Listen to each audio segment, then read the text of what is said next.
Hoy es nuestro tercer programa dedicado al primer presidente de la República de Cuba, al señor Tomás Estrada Palma. Aunque eso no quiere decir que en el futuro podamos realizar algunos trabajos independientes sobre aspectos de la vida de este hombre extraordinario.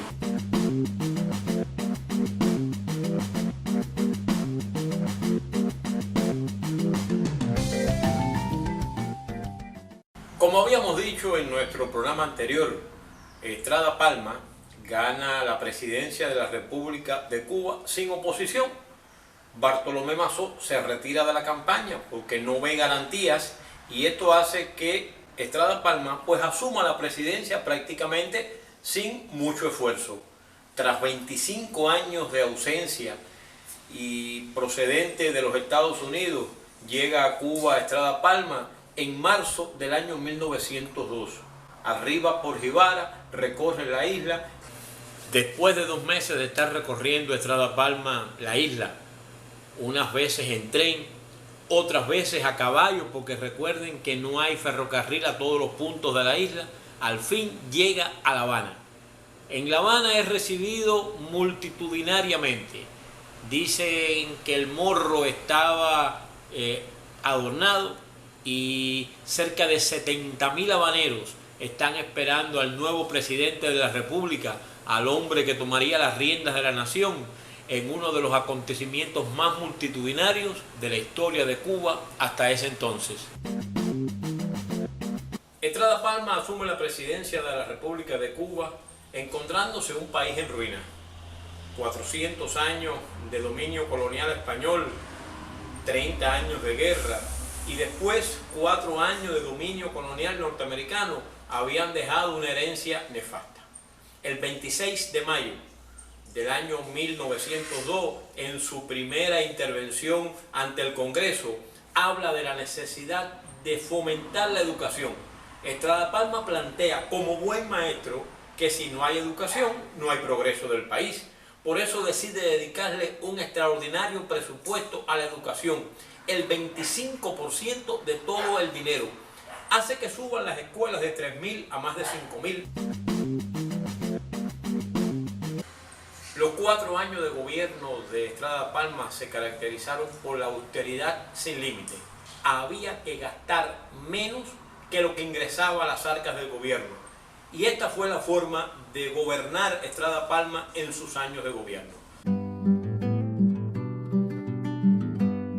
Para Emilio Roy de Licherry, el primer historiador que tuvo la ciudad de La Habana, Estrada Palma tuvo una virtud que tienen pocos políticos, la honradez.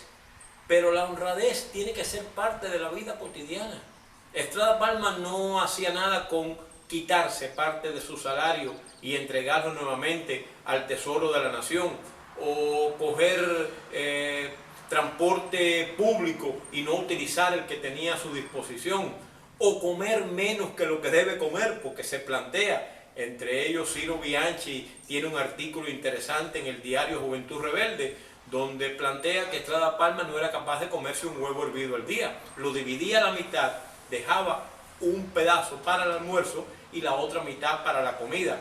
Y su esposa, la Guardiola, dice Ciro Bianchi, que en muchas ocasiones se veía en los balcones de Palacio, donde hoy se ubica el Museo de la Ciudad, surciendo las medias de Don Tomás. Su primer gobierno fue un gobierno austero, donde el país se desarrolló, donde la ganadería, el tabaco, el café y el azúcar, las 4 bases de la economía cubana, crecieron extraordinariamente.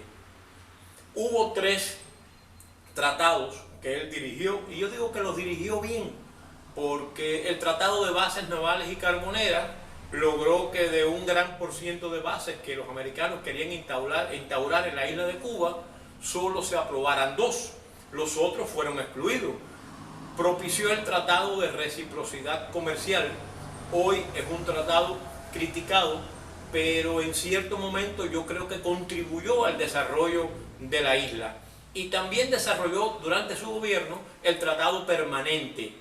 Este último permitió que la isla de Pinos pasara a ser parte de la soberanía de Cuba y no de los Estados Unidos. Son logros importantes del gobierno de Estrada Palma. En el año 1906, Estrada Palma pretende, a partir de que tiene personas a su alrededor que incitan a que él pueda mantenerse en el gobierno, realiza elecciones y se plantea acertadamente que hubo fraude, que no fueron elecciones limpias, y Estrada Palma, pues el 20 de mayo de 1906, vuelve nuevamente a asumir la silla presidencial. Esto trae como consecuencia revueltas en toda la isla por esa prórroga de poderes. Algunos generales de la Guerra de Independencia, entre ellos Enrique Loynaz del Castillo y José Miguel Gómez, se levantan en armas y ocurre la llamada Guerrita de Agosto de 1906 contra la reelección de Estrada Palma. La Guerrita de Agosto comenzó en Pinar del Río, pero después se extendió por toda la isla. A la reelección de Estrada Palma se opusieron múltiples figuras de la historia de Cuba, entre ellos aliados incondicionales. Ya desde 1905 Máximo Gómez se estaba oponiendo y Estrada Palma no oyó los oídos de los viejos luchadores. A partir del 20 de mayo asume nuevamente la presidencia. La guerra se ha generalizado prácticamente en toda la isla y Estrada Palma no dialoga con los complotados, no quiere dialogar, sino ponen las armas, le pide ayuda al gobierno norteamericano, le pide la intervención del ejército a Teodoro Roosevelt, en ese momento presidente. Teodoro Roosevelt increíblemente se niega, pero Estrada Palma renuncia, y a partir de la renuncia de Estrada Palma, pues ocurre la segunda intervención militar americana, que se extiende por casi 3 años, que fue nefasta para la historia de Cuba. Cuando las tropas norteamericanas intervienen, se apropian del poder en Cuba, Estrada Palma se retira, va para Matanza, está un tiempo en Matanza, está en casas particulares, en hoteles, pero decide irse nuevamente para una de sus fincas que tenía en Bayamo, que había estado abandonada por 30 años. Él con toda su familia van para Bayamo, se queda en esa finca que se ha fraccionado por diferentes familias, está en la ruina, y desde 1906 hasta su muerte, 2 años después, está tratando de recuperar esa finca ganadera. Dedica los últimos años de su vida a la tierra, a la ganadería, y vive en una choza, en una casa de tabla y paja, sin dinero. Así fue la vida de este hombre, que vive acomodado durante gran parte de su vida, termina prácticamente en la miseria, no acepta dinero que se le quiere dar para que mejore su vida en los últimos años, y muere en la miseria. Es enterrado cerca de la tumba de Martí en el cementerio de Santa Ifigenia. Era una deuda que yo tenía desde hacía muchos años de realizar una serie de programas dedicados al primer presidente de la República de Cuba.